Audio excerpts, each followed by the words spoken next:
Amigas, amigos, sejam bem-vindos para mais uma conversa nas nossas terças-feiras. Nós então estamos entrando, aguardando a chegada das pessoas, estão sendo avisados, nós estamos ao vivo. Boa noite, Mande 9692, boa noite, Bia Lobato, boa noite, Maria Bernadette Carvalho, boa noite, Bena. Ana Cris Galegos, boa noite. Adriano, Personal Move, boa noite. FM Guntijo Coelho France, boa noite. Boa noite, Márcia G. Rocha, R. Avanelli, boa noite. Hoje nós temos uma conversa especial, estamos no mês de setembro, setembro amarelo, né? Então nós vamos ter um encontro bastante especial aí. Boa noite, B. Andrade, boa noite, Poliana Costa, Luna Andrade, sejam bem-vindos. Vamos aí aguardar, nós temos um convidado especial, alguém que muito especial ao nosso coração, estamos aguardando a entrada dele para a gente poder conversar, né, sobre esse tema que precisa ser frisado, precisa ser trabalhado com todos nós, precisa estar disponível para todos nós, que é sobre o suicídio. Boa noite, Deise Volter, Josiane Vivas, boa noite. Vamos lá ver se a gente consegue daqui. Estamos chamando o Arnaldo, vamos ver. Acho que não consegui ainda. Estamos aguardando aí, vamos ver se eu consigo colocar o Arnaldo conosco aqui.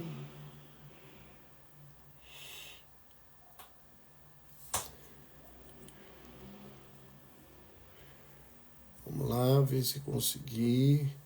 Se não pedir o Arnaldo aí para pedir a participação ao vivo, porque daqui eu não estou conseguindo abrir, Arnaldo. Boa noite para você, Ana Luísa Batista Castro Souto. Boa noite.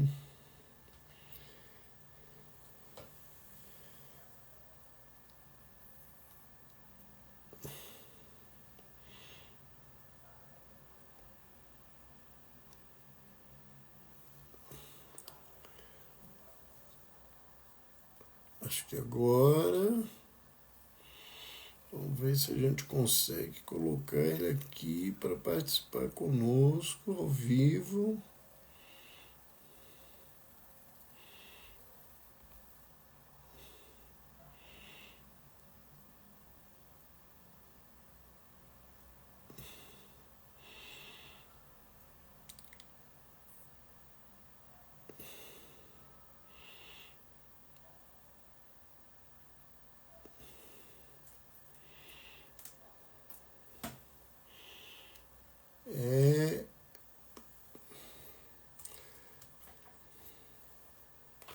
Vamos ver se eu consigo falar aqui.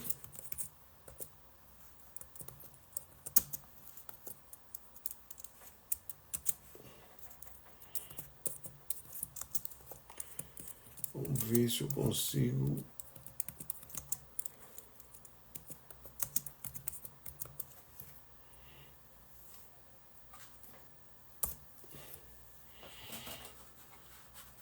Vamos ver um instante, só um minutinho, gente. Sejam bem-vindos. Nós estamos tendo uma dificuldade sim aqui. Vamos aguardar.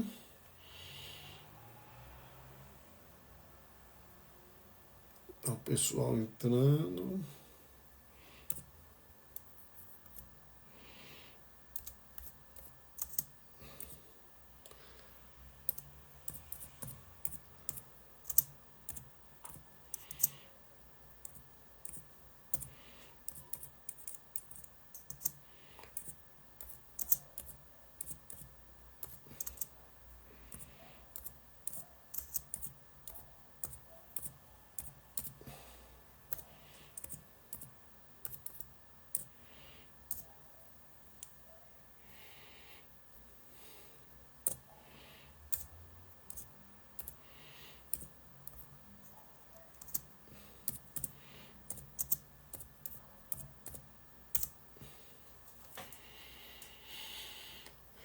Só um instantezinho.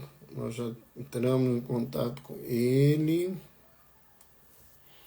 Vamos esperar aí.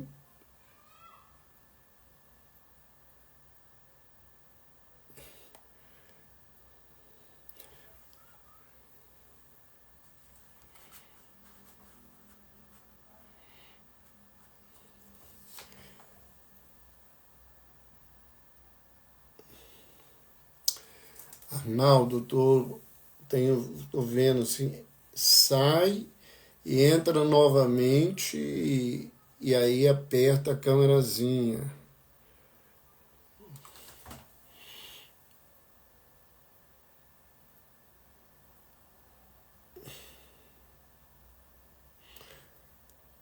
Está removida aí a sua função. Você pode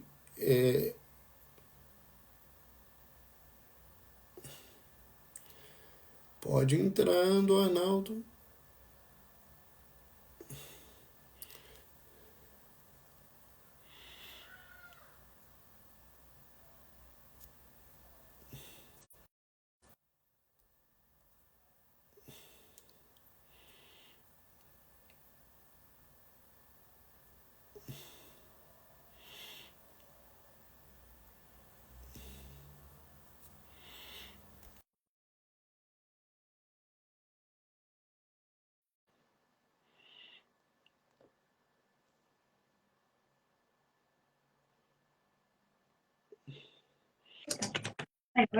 Aí, Ah, moço. muito bem. Isso aí, agora resolvemos a coisa aí. Te botaram como moderador, complicou a coisa aí, tá tudo bem. Uhum. É. Boa noite. Boa noite. Tudo Tudo bom? tranquilo, meu querido? Graças a Deus, tudo bem. Agora eu estou tranquilo, que a gente vai poder conversar bem tranquilo, mas eu gostaria. Opa, o Arnaldo caiu, vamos ver se ele volta. Não sei o que aconteceu, vamos aguardar aí. Josiane, você bateu palma antes da hora. Vamos ver se ele tem que reentrar aí para a gente poder estar ao vivo. Boa noite mesmo, Arnaldo. O Arnaldo caiu, vamos aguardar um instante.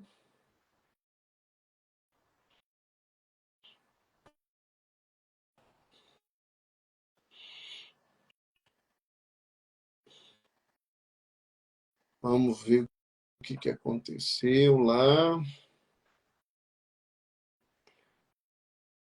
Vamos então começar aguardando o Arnaldo entrar novamente, a gente conversando. E eu queria começar a falar um pouquinho sobre o Setembro Amarelo. E muitas vezes, quando a gente começa com essa atividade, com essa proposta, o que acontece é perguntar por que o Setembro Amarelo? Qual que é o motivo dessa cor? Né?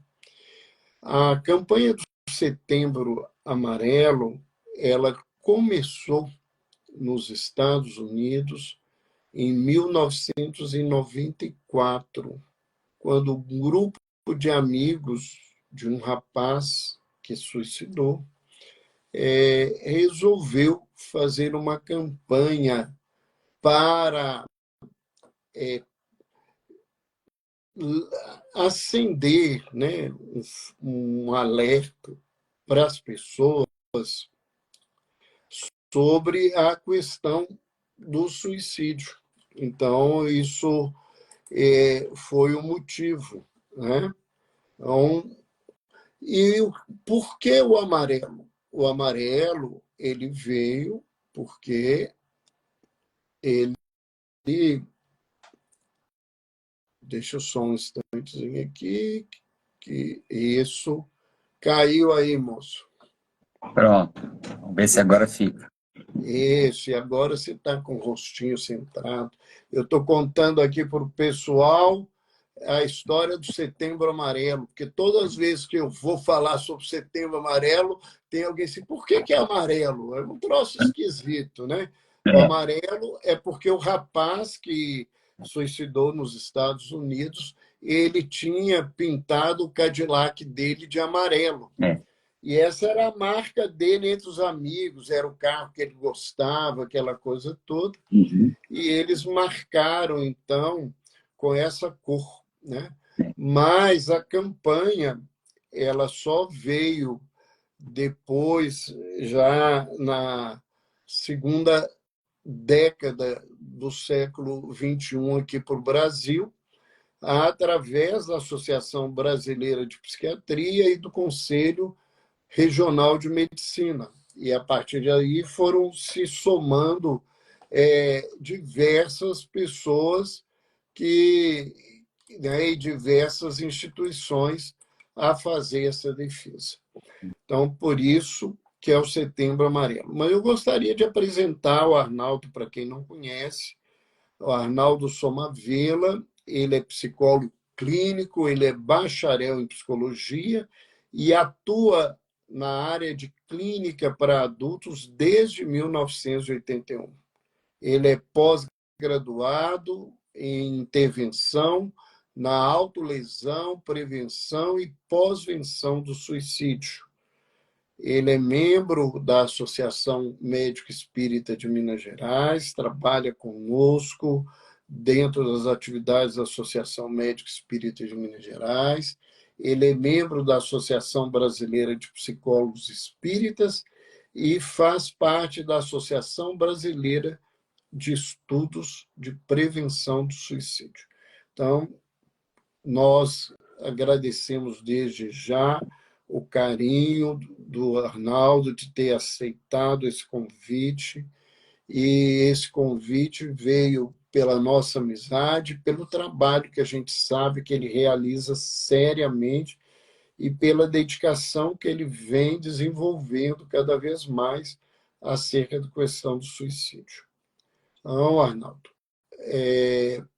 eu gostaria, né, que você começasse a falar para a gente, e nós vamos ter uma conversa, porque eu acho que tem muita gente que nem sabia que existe suicidologia, né? É uma área que já vem desenvolvendo há algum tempo, mas essa área, né, nem todas as pessoas conhecem. O que é a suicidologia e qual que é essa importância da suicidologia? A suicidologia é a ciência que vai estudar o comportamento suicida, né? E trabalhar na prevenção desse comportamento.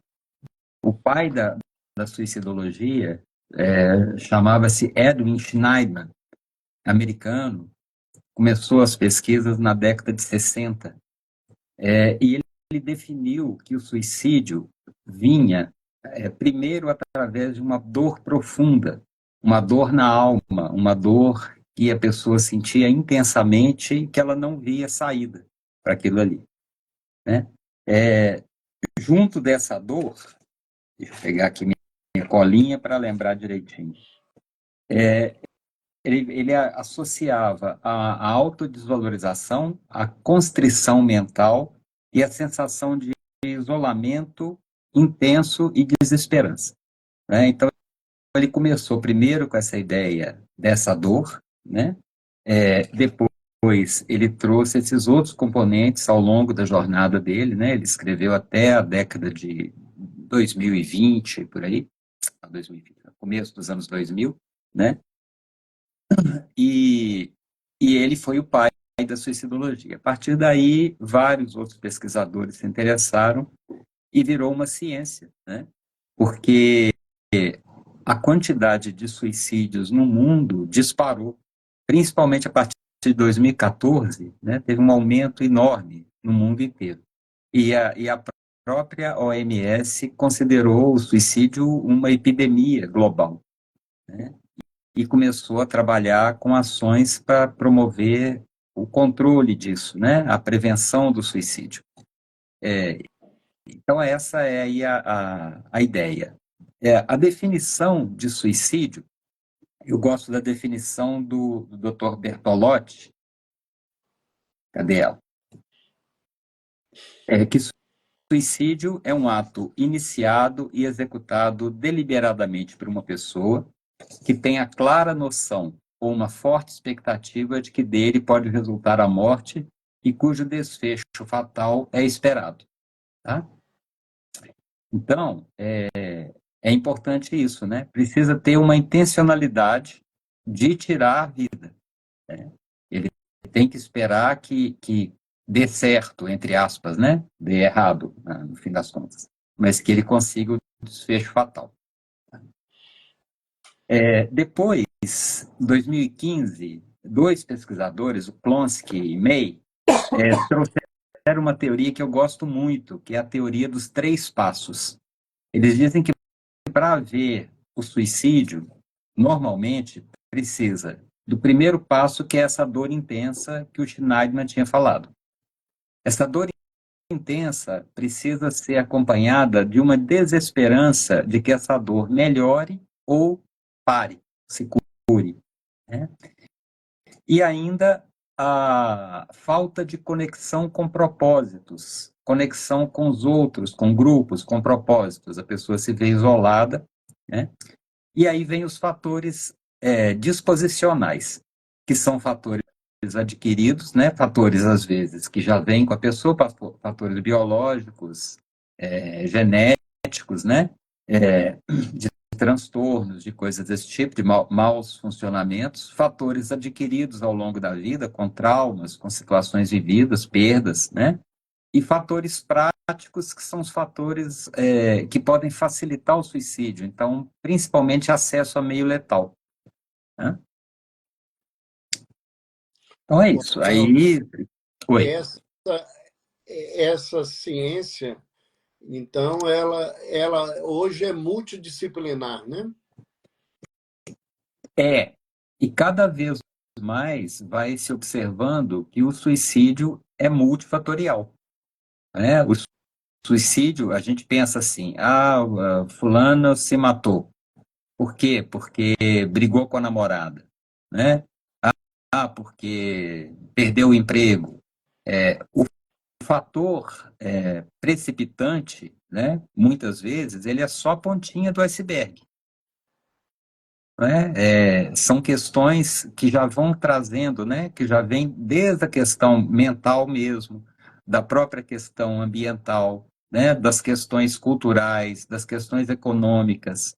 Então, ele é biopsico, econômico, social, cultural, né? São vários fatores atuando ao mesmo tempo para que o indivíduo chegue numa situação de desejar fortemente a morte, de tentar e de ter esse desfecho.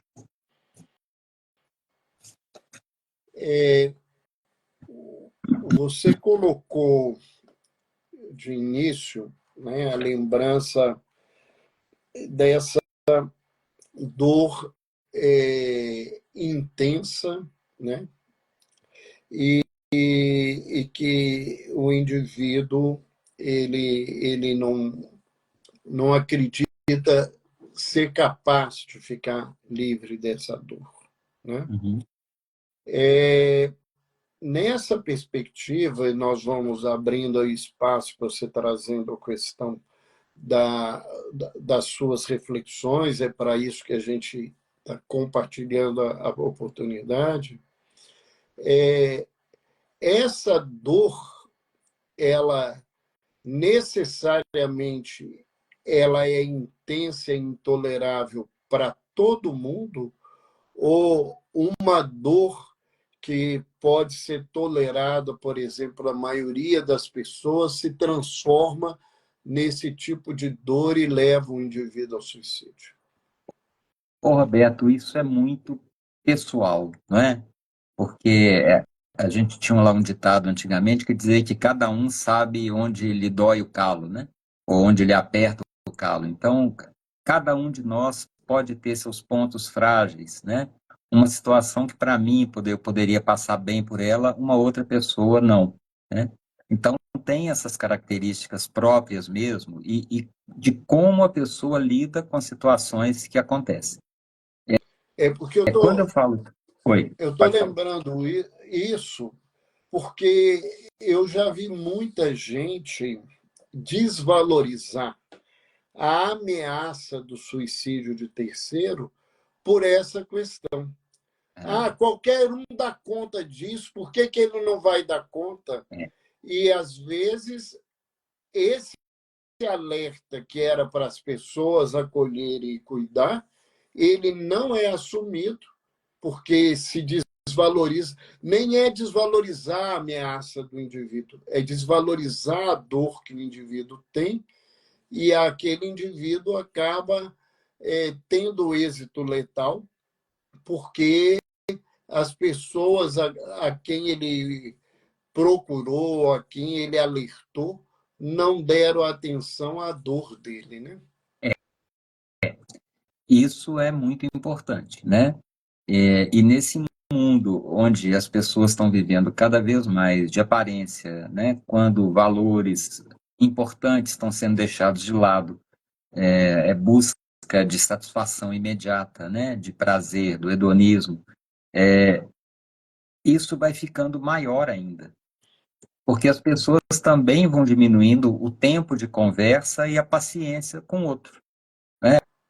Então aí você vai buscar alguma coisa de autoajuda, você vai assistir um vídeo e não sei o quê, e resolve sua vida, né? Eu já vi em casas religiosas a ideia de que assim, você leia a Bíblia e aí você vai ser curado, e negligencia, porque eu lembro, né, quando eu era rapazinho, tinha uma definição, eu não lembro qual humorista que falava, que era a definição de chato, era aquela pessoa que você perguntava assim, oi, tudo bem? E a pessoa falava, não, não estou bem não, e aí ela começava a contar, né? Então, desde aquela época já tinha essa falta de paciência, essa falta de empatia de escutar o outro, né? E hoje isso cresceu mais ainda. A ideia é que assim, não faça isso, tome aquilo e pronto, e resolve seu problema e vamos mudar de assunto, né? Vamos falar de coisa boa, vamos falar de futebol, vamos falar de coisas menos importantes, porque eu também não quero ouvir a sua dor, porque a sua dor dói, né? E eu não quero me envolver com coisas que doam. Então, é esse egoísmo, né?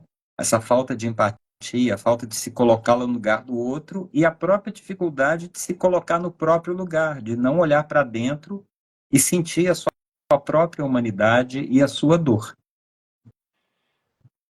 Isso afasta. Uma outra coisa, né, Arnaldo? Aproveitando aí esses três pontos que você traz, eu acho que são fundamentais. Da mesma forma da dor, tem a coisa do isolamento.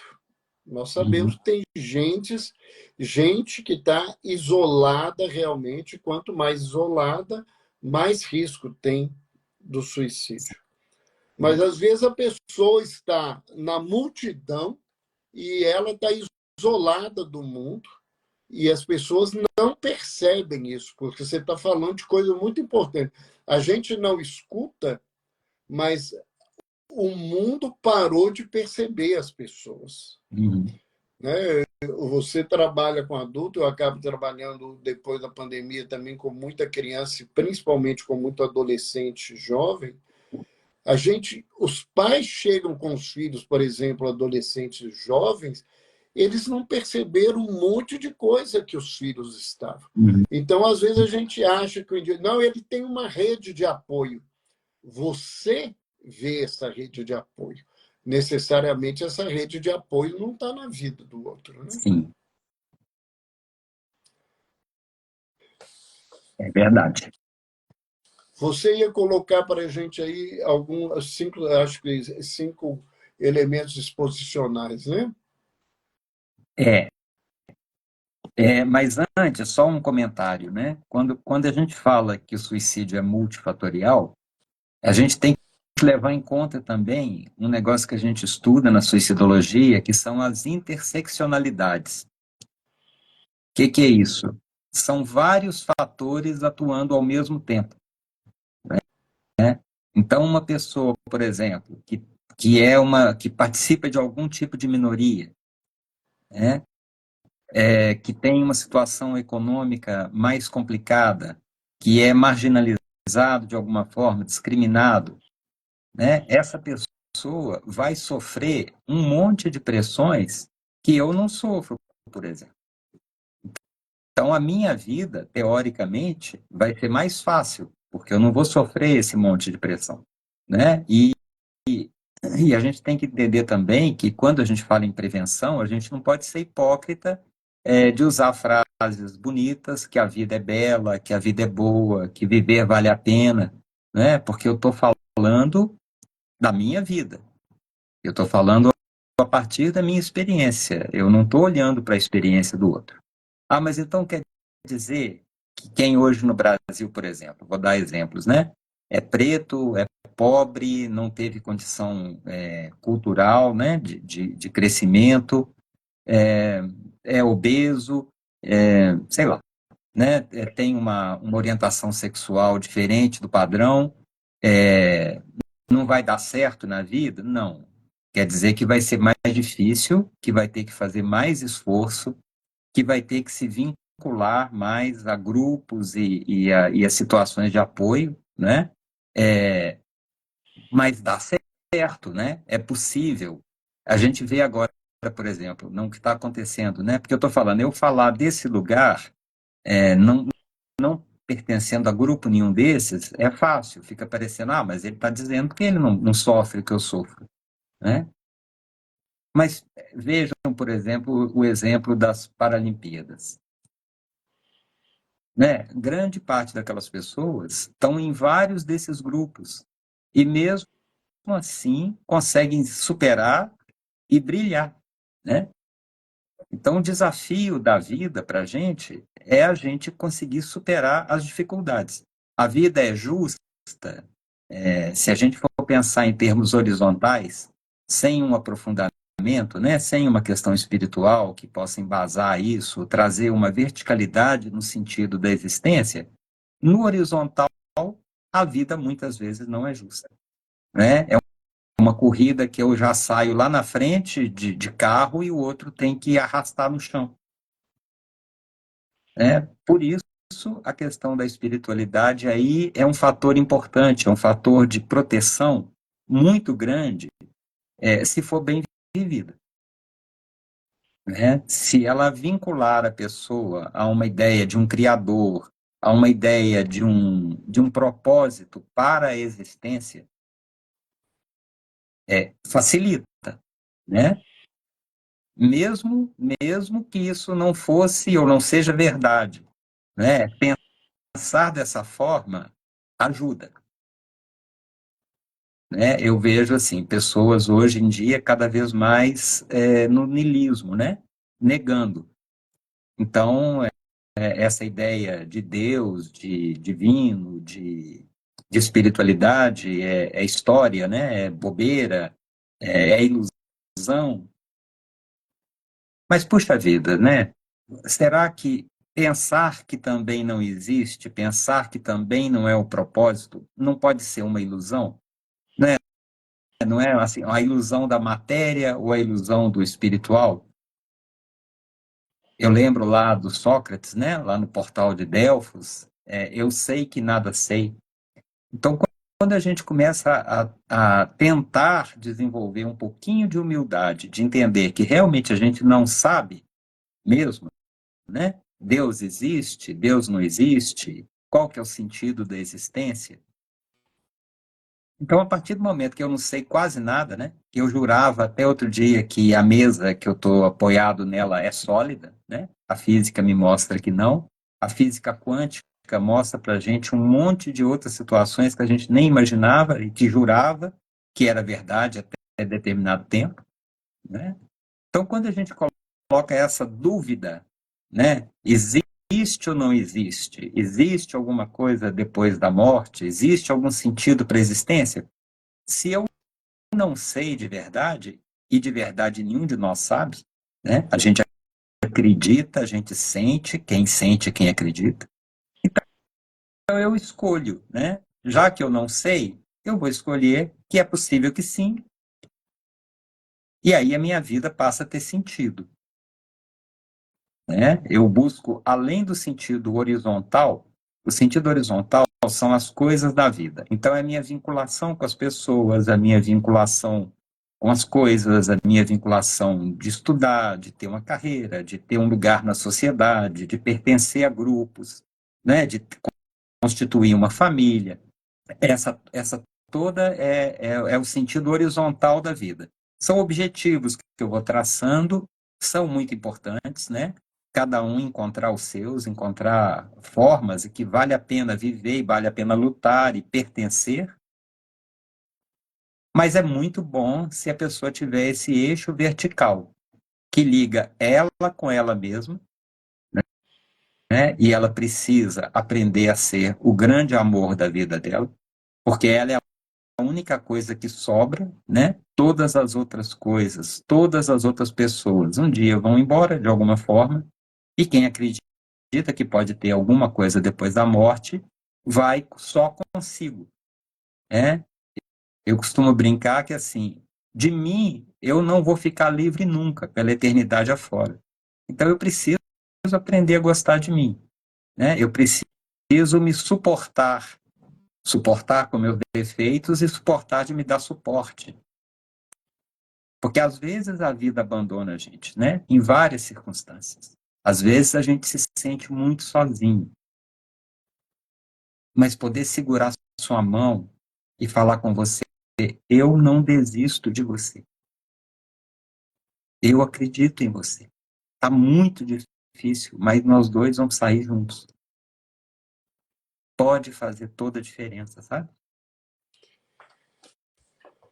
Você colocou aí uma questão muito importante, né?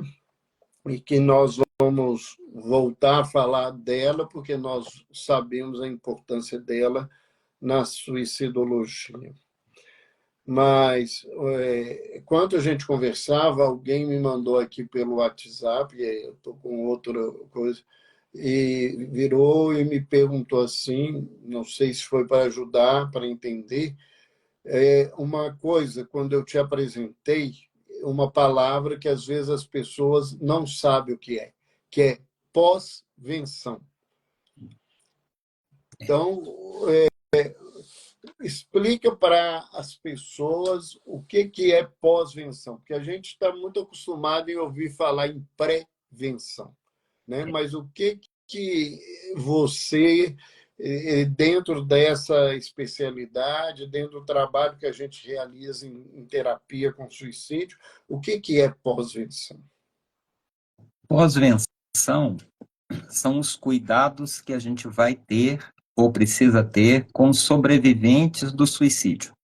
O que é sobrevivente do suicídio? Não é só quem tenta o suicídio e não consegue, né? Sobrevivente do suicídio são todas as pessoas impactadas pelo ato suicida. Podem ser parentes, amigos, vizinhos, profissionais de saúde que tentaram auxiliar no processo, né? Pessoas que podem ter ficado sabendo pela internet, pelas redes sociais, de modo geral. Então, a pós-venção vai cuidar dessas pessoas para que elas sejam acolhidas e também para que nessa pós-venção seja prevenido o suicídio, porque pode ser um dos grandes fatores de risco, né?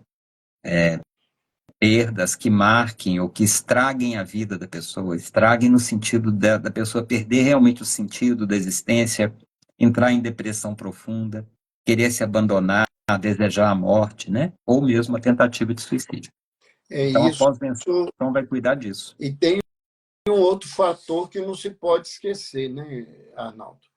Que as pessoas que fizeram tentativas, principalmente tentativas graves, e que não conseguiram, a chance delas repetirem o ato é muito maior do que as pessoas imaginam. Inclusive, é o principal fator de risco, são tentativas anteriores, né? Aumenta substancialmente o risco de uma outra tentativa. E aí vem aquela história, né? Porque a pessoa, às vezes, pensa, que a pessoa tentou, às vezes tentou para chamar atenção, né? Às vezes não buscou um meio tão letal, e aí passa a dar menos importância. É o contrário, viu, gente? A primeira tentativa, segunda tentativa, a cada tentativa, o risco de suicídio efetivo aumenta. É como se, assim, quebrasse um tabu moral, né? É como se fosse assim, a primeira vez que eu vou fazer uma coisa que é contra, às vezes, meus princípios, ou que eu tenho medo, ou qualquer situação, é mais difícil, né? Depois que eu vou a primeira vez, a não ser que eu me traumatize muito, é mais fácil, né? Porque eu já quebrei, às vezes, várias barreiras. Então, essa é uma das grandes, né? A primeira grande risco de suicídio, né? Depois vem o transtorno mental, e aí é importante falar, né, que a suicidologia agora já tem questionado muito uns dados que a gente divulgava há um tempo atrás, de que 90% dos casos, ou 98%, né, como chegou a ser falado, dos casos de suicídio envolvia um transtorno mental. Grande parte, sim, mas esses dados não são verdadeiros em termos de percentual, sabe? E hoje em dia, eu vou dizer até que, infelizmente, o suicídio por tédio, o suicídio por escolha, está sendo cada vez maior, sabe? Pessoas que estão realmente se desvinculando da vida e escolhendo não viver, né? A gente vê isso em países da Europa, né? Já vê nos Estados Unidos, legalização de suicídio assistido, né? Entrega de meios letais para as pessoas mais velhas, ainda em alguns lugares vinculados à doença incurável, ou e já estão considerando a velhice acima de 70, 75 anos, dependendo do lugar, como uma situação incurável. Então, a pessoa já pode escolher em alguns países. Existe até um turismo da morte, que eles, né, chamam, que são pessoas que viajam para esses países para conseguir fazer o suicídio assistido.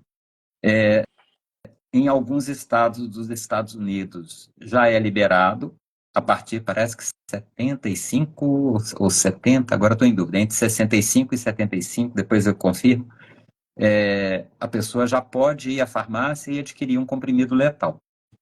A maioria das pessoas, felizmente, não usa, né? Elas guardam para uma situação, né, de mais desespero ou de uma situação de uma doença incurável, mas já é possível, né? E isso envolve uma questão grande, né? Uma questão ética, uma questão profunda, que é talvez a grande pergunta do homem, né? Qual que é o sentido da vida? Viver é um direito ou é um dever? Né? Quem pensa que é um direito, defende que ele tem direito também de morrer a hora que ele quiser, né? E me assusta isso, porque se hoje existem barreiras, né, que vão dizer da idade ou vão dizer de situações de doenças incuráveis, pode ser que daqui a pouco imagine-se que seja realmente um direito e que qualquer pessoa, né, maior de idade possa querer desistir da vida, simplesmente porque a vida para ela não tem sentido e aí ela não se esforça para se vincular, né? Isso é muito perigoso. Essa sua lembrança me faz retomar um fato que me impactou muito na pandemia. Foi quando eu tive que atender crianças mais novas e ouvindo criança de 7, 8, 9 anos falar com firmeza, a voz hoje está falhando, falar com firmeza que não queriam viver porque a vida é muito ruim e eles não queriam ficar aqui. Quer dizer, uma criança com 7, 8, 9 anos que não vê sentido na vida. Não é que eu concorde, mas eu consigo ver um indivíduo que está na velhice, principalmente quando ele tem informações e lucidez cultural, e ele começa a perceber que a memória dele está indo embora, que ele está entrando num processo demencial, ele vê aquilo como uma falta de sentido, porque ele sabe o que vai acontecer. Agora, uma criança de 9 anos que diz para você assim: eu não quero viver porque a vida é muito ruim, e não é um jogo, não é um teatro, você sabe o que eu estou falando, e dizer para você: eu não vejo sentido na vida, isso realmente é extremamente impactante. Você tem toda a razão, e eu tenho escutado isso muitas vezes, né?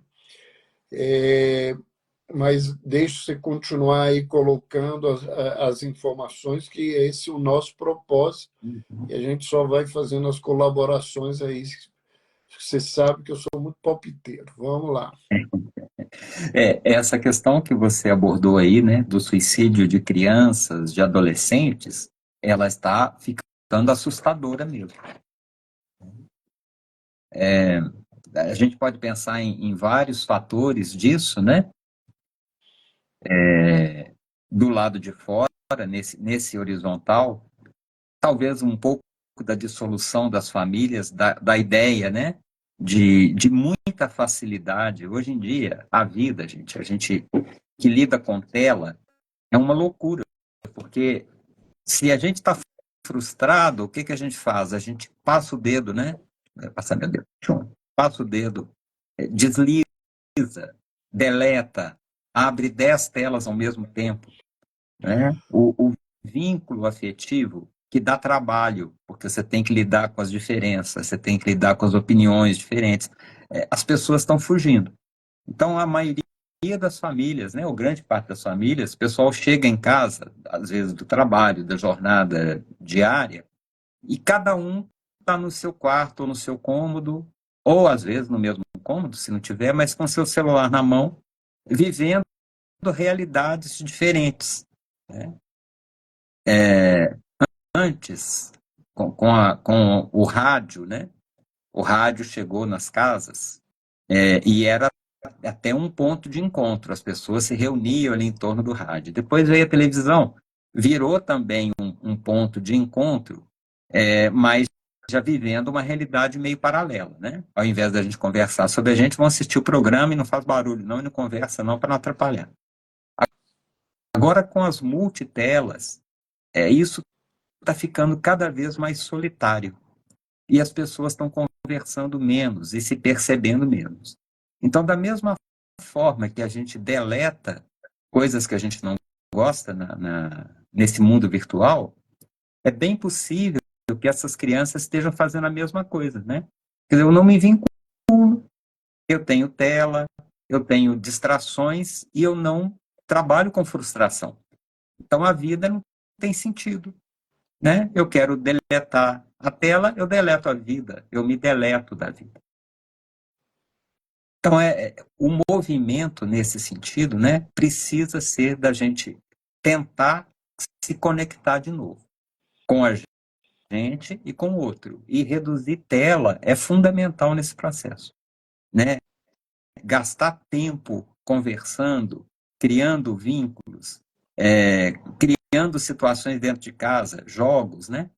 Eu não preciso ir muito longe, não, se bem que isso já é bem longe na minha infância. Eu me lembro, eu era menino, eu devia ter o quê, uns 7, 8 anos, que eu ficava extremamente feliz quando acabava a luz na minha casa. Né? Em Belo Horizonte costumava de vez em quando acabar a luz com mais frequência. Porque aí a família se reunia na sala, a gente acendia a vela, aí a gente cantava, a gente brincava. Né? Então, se a gente fizer esse esforço, né, é disciplina e esforço mesmo, no começo, porque depois pega, né? Depois é bom sentar junto, é bom conversar, é bom brincar, né? É bom jogar um jogo de tabuleiro, sei lá, conversar sobre a vida, né? Então, criar esses hábitos vão ser uma grande prevenção que a gente vai fazer dentro da família, dentro dos nossos ambientes. Aproveitando que você entrou em prevenção, Uhum, e esse é o grande objetivo do Setembro Amarelo, uhum, dentro da perspectiva hoje, né, da suicidologia, que é essa ciência que cresce de importância todos os dias pela gravidade do quadro, quais são as ações mais importantes na prevenção do suicídio? tá. Vou falar disso, só vou terminar aquele raciocínio que eu estava falando das principais causas, né, dos principais sinais de alerta para o suicídio. Eu falei da tentativa anterior, do transtorno mental, a gente acrescenta aí abuso de substâncias, histórico de traumas e abusos, né, na história da pessoa, e histórico familiar de suicídio. Não existem conclusões a respeito de ter algum componente genético nessa história, mas o componente comportamental, a brecha que abre, né? Alguém da minha família já buscou esse caminho, então fica mais fácil, né? É, é tipo uma contaminação, sabe? Então, assim, se não tem ainda determinações genéticas, já tem alguns estudos que começam a apontar para isso, né? Mas essa questão comportamental de cópia, né? É o efeito Werther, que chama, né? Que um suicídio pode causar, de propagação. Existem cidades no Brasil que o índice de suicídio é assustador. Aqui em Minas mesmo, a gente tem algumas cidades que a quantidade de suicídio é enorme. E tem o que a gente chama na suicidologia de hot points, né? São aqueles pontos em que as pessoas geralmente tiram a vida, né, nele, né? E já vira uma cultura, já vira uma situação, às vezes, né? Eu já atendi casos de 8 suicídios na mesma família, em 2 gerações. Então, essa é uma questão, né? E aí, Agora, quando você fala de pontos, lugares, né? uhum, Eu me lembro, conversando com os amigos e colegas do Espírito Santo, há uma estatística, agora eles fizeram tudo para mudar e prevenir, que um dos pontos onde mais se mata no Brasil era na ponte, na terceira ponte, né, que liga Vila Velha à Vitória. Né? sim, Então, eles fizeram todo um trabalho, toda uma estrutura para tentar evitar um espaço para que as pessoas caíssem. Então, existem lugares no Brasil que realmente tem essa busca, né? E isso que você falava, que é outra questão que a gente precisa compreender melhor. Você lembrou uma situação, eu conheço uma família numa cidade do interior de Minas, que o índice de suicídio na família é totalmente fora de qualquer estatística que a gente escuta sobre suicídio. Em 3 ou 4 gerações, assim, a quantidade de pessoas que se mataram em 4 gerações é uma coisa assustadora. uhum. É, vira um círculo, né? Que a pessoa precisa romper. E para isso precisa de coragem e precisa de olhar para dentro mesmo, né? De tentar ressignificar essa história. Você me perguntou sobre as ações de prevenção. Tem muitas ações, né? Efetivas, infelizmente, poucas, né? A gente fala do Setembro Amarelo e é muito importante, mas a suicidologia, de modo geral, não gosta muito do Setembro Amarelo, sabe? Porque é como se concentrasse tudo num período só e a gente quase não lembra dessas questões ao longo do ano e, de repente, vem uma enxurrada de informações, né? E depois desliga de novo. O Brasil, se eu não me engano, não sei se agora, mais recentemente, mas era o único país que tinha um mês dedicado ao suicídio. Né? O dia 10 de setembro é o Dia Internacional da Prevenção do Suicídio, mas o Brasil instituiu um mês. Então, a gente fala sobre isso durante um mês. Isso para as pessoas que foram impactadas pelo suicídio, para familiares, às vezes é extremamente doloroso, sabe? Principalmente quando começam a falar, às vezes sem muita propriedade, né? Quando eu disse lá que 90% é atribuído à questão mental, tem outra estatística também que já está sendo muito refutada, de que 90% dos suicídios podem ser evitados, ou poderiam ser evitados. Isso até a OMS, né? Ainda colocava isso. É difícil a gente falar isso, né? Poderia ser evitado se, mas quando entra o se, né? Quase tudo no mundo podia ser evitado. E às vezes a gente joga em cima da família, ou dos amigos, ou de quem quer que seja, essa responsabilidade de que ela tinha que ter percebido, porque também é outro mito, né, que todo suicida vai dar sinais, às vezes não dá sinal, às vezes os sinais são fracos ou são misturados, e a gente vê isso agora em rede social, pior ainda, né, as pessoas postando alegria, felicidade, mostrando uma máscara social, às vezes para a própria família, de que está tudo bem, e lá por dentro não está nada bem. Né? Então, a gente tem que tomar muito cuidado com isso, porque isso pode realmente machucar muita gente. Né? Essa sensação de que podia ter feito alguma coisa que devia ter feito. Gente, a gente sempre podia ter feito alguma coisa diferente na nossa vida. A gente devia, né? Nós devíamos ser pessoas perfeitas. Mas a gente faz o que a gente dá conta. Né?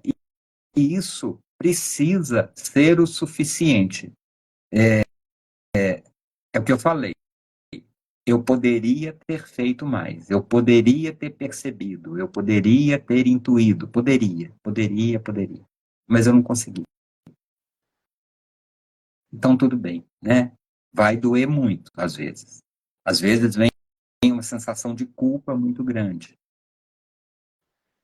Mas aí é que entra esse tal do auto-amor que eu falei. Porque se eu começar a me julgar porque eu deveria ter feito, né? Eu falhei, então precisa descer aqui alguém melhor do que eu para ser eu, porque eu sou eu, né? Com todos os meus defeitos, com todas as minhas qualidades. E isso é suficiente, ou tem que ser suficiente para que eu me ame. Se eu imagino que existe um Deus, eu imagino que esse Deus me ame do jeito que eu sou. E não me ame mais porque eu sou bonzinho ou menos porque eu sou mau. Né? Esse amor de Deus que eu imagino é um amor incondicional. E o auto-amor precisa ser incondicional. É claro que a gente vai falhar, ainda muitas vezes. Mas a gente não pode soltar a mão da gente. Essa a sua lembrança é muito importante, porque um dos sentimentos mais presentes nas famílias que são sobreviventes, nos amigos que são sobreviventes, é a culpa. E a gente que trabalha e avalia, a gente sabe que muitas vezes a família não teve culpa nenhuma. Né? O contexto do indivíduo, a caminhada do indivíduo, construiu dentro dele essa dor tão intensa, né? Que é a questão dos três Is, né? Que ela é incurável, ela é interminável, né? E ela é irremediável, não tem remédio nenhum para ela. Então, o indivíduo não vê uma perspectiva na caminhada dele e muitas vezes, não só essas falas que você está levantando e que muitas delas passam por estatísticas que né, se acreditava até então como verdade, mas também por crenças culturais e religiosas que às vezes acreditam que estão ajudando a prevenir o suicídio e não estão.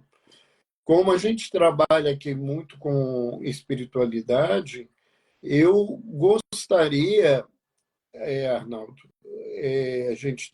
o tempo da gente está quase terminando, mas eu queria te ouvir. Como a suicidologia vê as crenças e as atitudes das religiões, das principais religiões, em relação ao suicídio e o quanto que isso é um coping negativo ou positivo para trabalhar a questão do suicídio. Olha, a suicidologia entende que a religião, o vínculo religioso, o desenvolvimento da espiritualidade pode ser um grande fator de proteção contra o suicídio. Não é? Porque ela vai propiciar esse vínculo social, não é? Quando a pessoa participa de algum grupamento religioso, ela vai se sentir pertencente, ela pode se sentir valorizada, ela pode ter atividades, ela vai sair de casa, né? A vida ganha um outro sentido. Quando ela faz esse vínculo com o Criador, ela estabelece uma profundidade na existência, que eu já falei. Ela se sente amparada pelo grupo religioso, né? Amparada pela fé, isso. Agora, por outro lado, se essa vinculação não for boa, se ela for uma vinculação que traga peso, que traga culpa, que massacre o indivíduo, né? Porque não aceita, por exemplo, a sexualidade dele, não aceita uma união, né? Que ele está um segundo casamento, por exemplo. Então, aí o indivíduo é marginalizado. E aí a religião pode ter esse coping negativo, né? Esse Deus, às vezes, que a pessoa significa como um Deus vingativo, um Deus punitivo, um Deus de barganha, né? Eu vou fazer não sei o quê, então aí Deus vai fazer o que eu quero, né? A ideia de que Deus é quase que um serviçal da minha vontade, desde que eu faça os caprichos dele, né? Então, por exemplo, eu vou ao culto religioso, eu tento, entre aspas, não pecar, eu tento fazer um monte de rituais, né? E aí Deus vai me proteger. Então, se eu estiver doente, ele vai me curar. Se acontecer alguma situação comigo, ele vai me livrar. E não funciona assim, né, gente? A gente sabe que não funciona assim. Essa ideia do Criador, do vínculo com o Criador, ela precisa ser muito mais para a elevação e para a ressignificação da vida da criatura do que essa ideia de que Deus vai ficar agradado ou vai ficar triste se eu fizer alguma coisa, ou alegre, ou vai me recompensar se eu for da turma dele, né? Essa ideia pode causar frustração, porque de repente não funciona, né? Eu fiz tudo, eu fiz minha parte, Deus não cumpriu a parte dele, mas que acordo foi esse que eu fiz com Deus? Né? Onde é que Deus assinou essa minha ideia, né? De que Deus vai atender às minhas vontades? Então, quando esse vínculo é positivo, nesse sentido, de libertar, de sentir que a pessoa está protegida, de sentir que a vida tem sentido, é muito bom. Quando esse vínculo é torto, né, ele pode ser um grande fator de risco de suicídio. Inclusive, a gente vê os casos, né, que agora, felizmente, pararam, né, diminuíram muito, de suicídios coletivos, suicídios religiosos, né? Líderes religiosos religiosos que tinham lá visões e achavam que o grupo dele, a seita dele, tinha que se matar para ir para o céu, né? Ou para ir para um cometa que estava passando em volta da Terra, ou para dar uma resposta para a sociedade, né? De que não aceitava determinada coisa. Tudo em nome de Deus, né? Esse Deus, entre aspas, que aí é o orgulho, né? É a vaidade, é o transtorno mental de quem está liderando e de quem está seguindo também. Isso aí. Uma outra questão, né? Dentro da perspectiva dos trabalhos com suicídio, como que seria, né, importante para as pessoas a primeira atitude que alguém que está com ideias de suicídio, ou tem alguém na vida dele com ideia de suicídio, precisa tomar para que esse auxílio possa ser efetivo. Não no sentido que eu vou evitar as coisas, mas no sentido que eu vou produzir alguma coisa positiva para fazer essa caminhada. Ó, eu vou falar duas coisas. Assim, primeiro, o que eu posso fazer se eu estiver tendo alguma ideação suicida? Né? Depois, o que o outro pode fazer diante de alguém com ideação suicida? Né? Então, a primeira coisa, se eu estiver tendo ideação suicida, é admitir que está acontecendo o problema. Né? Eu observar, ver que não está legal, que não é bom, né? Que eu estou, às vezes, numa situação emocional que está me levando a esse tipo de ideia e que isso não é bom para mim. Quando eu tenho esse primeiro contato, né? Essa primeira ideia de que eu tenho problema, eu assumo, eu posso buscar ajuda. Então, a primeira ajuda pode ser com pessoas próximas, né? Em quem eu confie, que eu vou conversar a respeito, né? As estatísticas mostram que botar para fora, que desabafar, né? Que falar da dor já alivia muito e pode ajudar a direcionar, né? Em seguida ou junto, né? Buscar ajuda profissional, porque é sério, né? Às vezes a pessoa está deprimida, né? E depressão é um dos grandes fatores, né? Que podem levar ao suicídio. Está deprimida, às vezes não quer saber, não busca ajuda, né? Mas de repente começa a ter ideação suicida, né? Desejo de morte primeiro, né? É até interessante falar disso primeiro, ó. Como é que funciona a crise suicida? Ela pode começar com a ideação, ideias de morte, né? Ideias de morte, acho que cada um de nós já deve ter tido, né? Alguma vontade de morrer, estou cansado, que vida chata, né? Em algum momento da nossa existência, a gente já pode ter pensado isso. Aí começa a ficar mais sério se a gente tiver ideia de suicídio, que é a ideia de eu cometer algum ato mesmo para interromper essa vida, né? Ele já é ativo. Fica mais sério ainda se a pessoa começar a ter planos para se matar. Aí ela já vai buscar como é que ela vai fazer, como é que ela vai se preparar, providências que ela pode tomar, né, para esse ato dar certo, entre aspas. Depois, quando ela agrava mais, quando ela começa a fazer pesquisa de meios letais. Né? Aí ela vai buscar meios que ela sinta ou acredite que sejam mais eficazes. Tudo isso, gente, é uma trajetória que pode acontecer ou pode não acontecer, porque às vezes o suicídio é impulsivo, né? A pessoa não preparou nada, não pensou, ela, diante de uma dor terrível ali, de alguma situação, ela resolve, né, no ímpeto.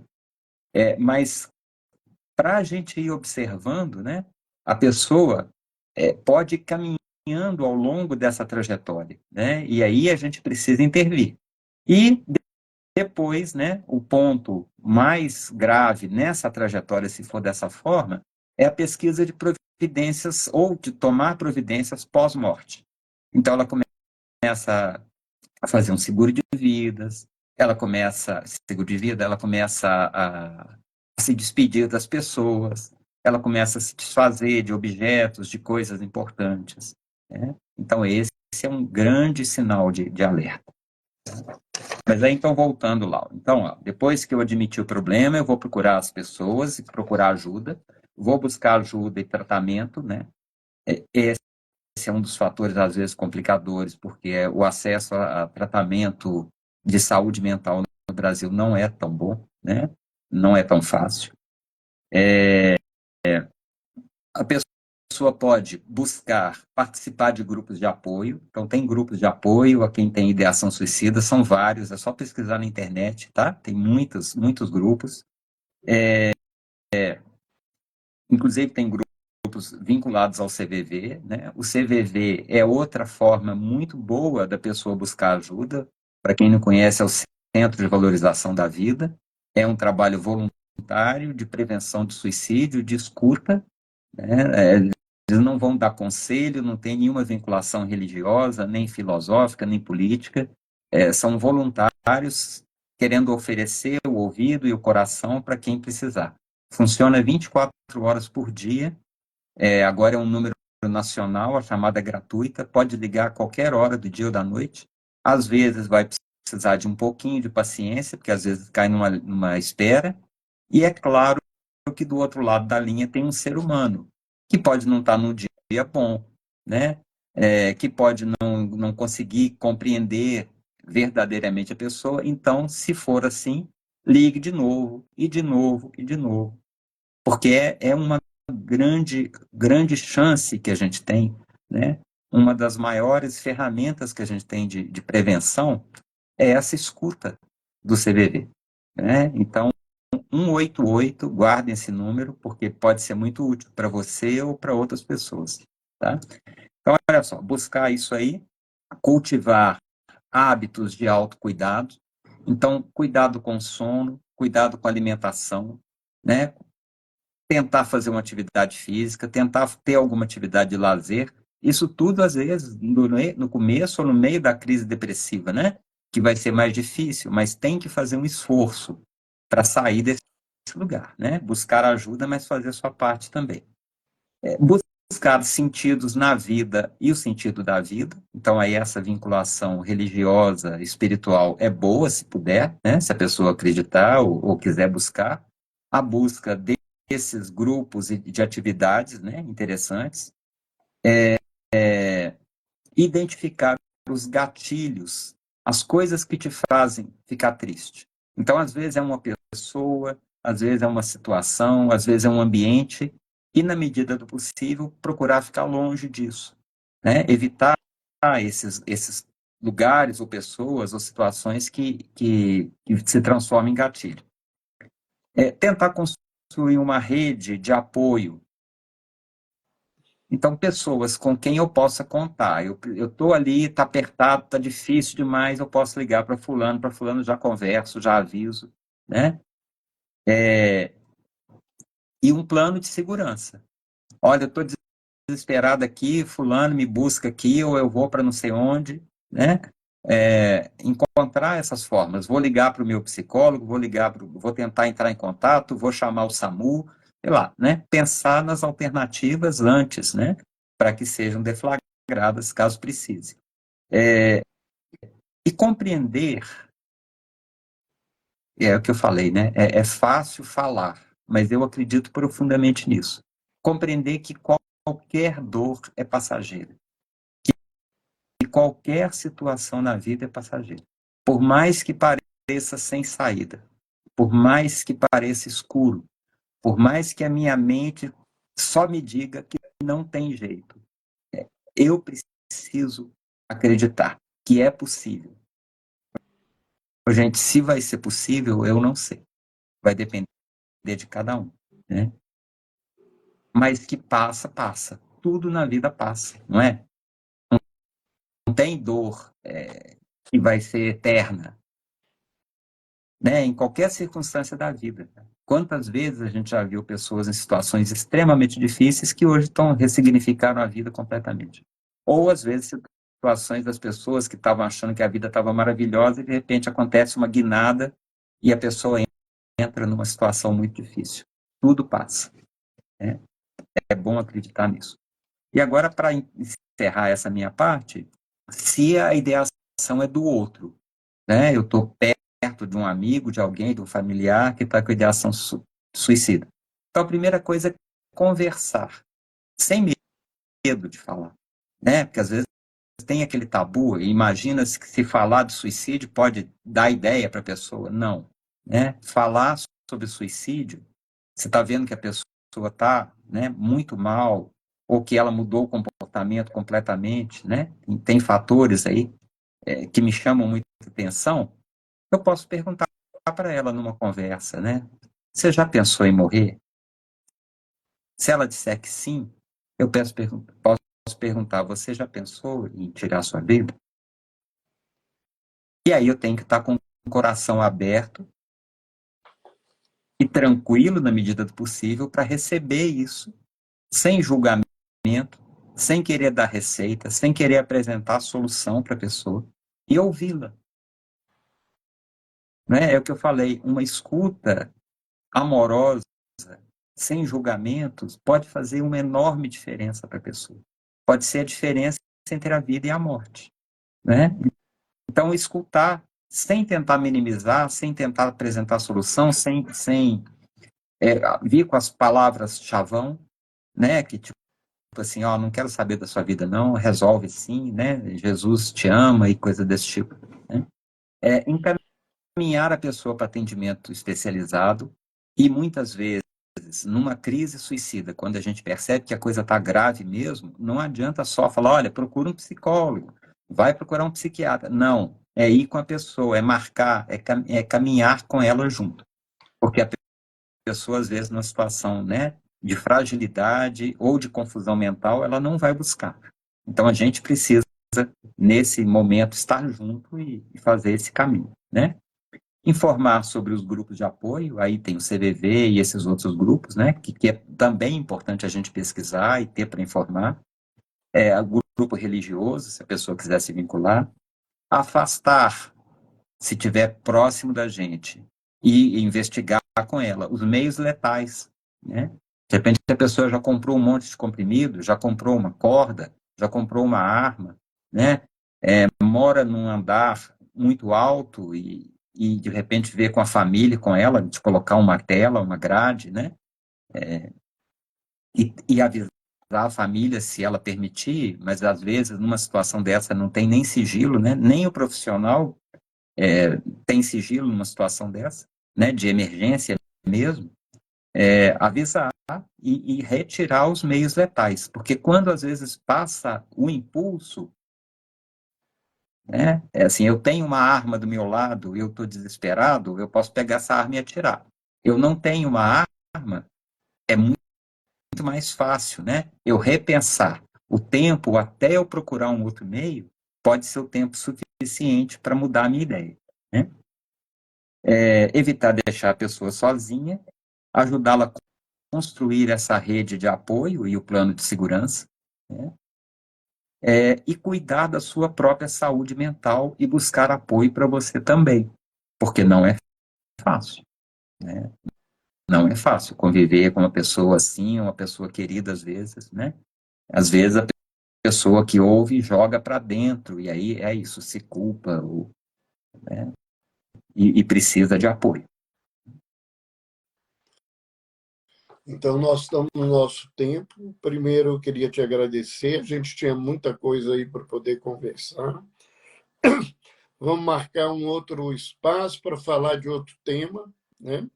Se não necessariamente esse não, porque a gente tem esse mês aí que às vezes a gente se ocupa, embora vai e volta, o tema suicídio volta no nosso trabalho de saúde mental. Mas conversar sobre outras coisas, sobre trabalhos que a gente realiza, isso é importante. Eu coloquei, fixei aqui o telefone do Centro de Valorização da Vida, CVV, para quem precisa ou quer indicar para alguém. Queríamos agradecer aí a participação de todos que estiveram conosco, pessoas que estão aí conhecendo, pessoas novas que quem não me conhece, meu nome é Roberto Lúcio, eu sou médico psiquiatra. Todas as terças-feiras no Instagram a gente tem uma conversa. Às vezes eu trago um tema, ou às vezes eu tenho essa alegria de trazer um amigo, um companheiro, um especialista para dividir um tema. Então, eu passo a palavra para o Arnaldo para as suas considerações finais, antes de terminar, né? Essa oportunidade aí que a gente teve para falar sobre isso. Tem muita gente aí agradecendo, Arnaldo, cumprimentando pelos resultados aí das suas explicações. Então, suas considerações finais. Primeiro, eu vi passando rapidamente uma ou mais pessoas falando de uma dor intensa que está sentindo agora. Não vai dar para falar com você agora, mas você pode me mandar uma mensagem pelo Instagram, viu? Eu vejo o que posso fazer, o que eu posso te encaminhar para te ajudar nesse momento difícil, tá bom? Isso vale para as pessoas que estiverem assistindo, tá? Depois, dizer que os grandes antídotos para esse comportamento suicida, né, para menos-valia, para essa situação de achar que a vida não tem saída e que realmente, né, a dor é insuportável, não vejo outra opção, é fácil falar, né? Mas é desenvolver o auto-amor, é o que eu falei, esse amor incondicional por você. A vida pode te bater, mas não faça a mesma coisa. Cuide de você, busque você, acredite em você. Pode parecer frase de autoajuda, mas busca ajuda, porque você vale a pena. E não é para mim que você vale a pena, não. Você vale a pena para você. E você, com cuidado, com auto-amor, com humildade, porque às vezes a gente pensa que a gente é menos do que a gente devia ser. Então, com humildade, auto-humildade, você pode florescer e você pode fazer diferença na vida de muita gente. Você que está sentindo a dor hoje, pode estar aqui amanhã, ajudando outras pessoas a saírem dessa situação. Então acredita nisso. Acredita que você é capaz, acredita que isso vai passar e deixa a gente te ajudar de alguma forma. A gente, que eu falo, são todas as pessoas do mundo que têm boa intenção, que têm vontade, que podem se ocupar um pouquinho com o outro, né? E é um apelo que eu faço para todo mundo aí que está ouvindo. Vamos tentar cuidar mais do mundo, né? Cuidar mais das outras pessoas e cuidar da gente com carinho. Agradeço, viu, Roberto? Agradeço a oportunidade, agradeço o seu carinho, agradeço a sua confiança. E se Deus quiser, vamos estar junto aí em várias outras situações, né? Tentando levar um pouco de esperança, um pouco de consolo, um pouco de fé. E quando eu falo de fé, não é a fé só em Deus, né? É a fé na humanidade, é a fé em cada um, a fé de que a gente pode conseguir. E vamos dar as mãos, né? Nesse processo. Isso. Lembrando que, como é uma conversa compartilhada, ela vai ficar gravada no Instagram, mas a equipe vai editar esse material também e ela vai para o meu canal no YouTube, que é Dr. Roberto Lúcio, canal de saúde mental e espiritualidade. Quem não conhece, vai lá conhecer no YouTube o nosso canal. Nós temos centenas de lives, entrevistas, comentários, workshops, aulas de diversos temas em saúde mental e espiritualidade. Marquem no sininho, porque todas as semanas nós temos uma novidade e vamos avisar vocês. Então, desde já, fiquem aí atentos que daqui a alguns dias também vai para o canal do YouTube esse material com a nossa conversa com o Arnaldo. Mais uma vez, obrigado. Para quem está nos assistindo ao vivo, boa noite. Para todos aqueles que vão estar vendo depois, bom dia, boa tarde. Tem pessoas de outros países que normalmente estão nos acompanhando. Então, sejam sempre bem-vindos. Algumas pessoas que entraram pela primeira vez, sejam sempre bem-vindos todas as terças-feiras. E a gente tem sempre um novo encontro, uma nova conversa sobre saúde mental e espiritualidade. Um beijo no coração e até a próxima semana. Tchau!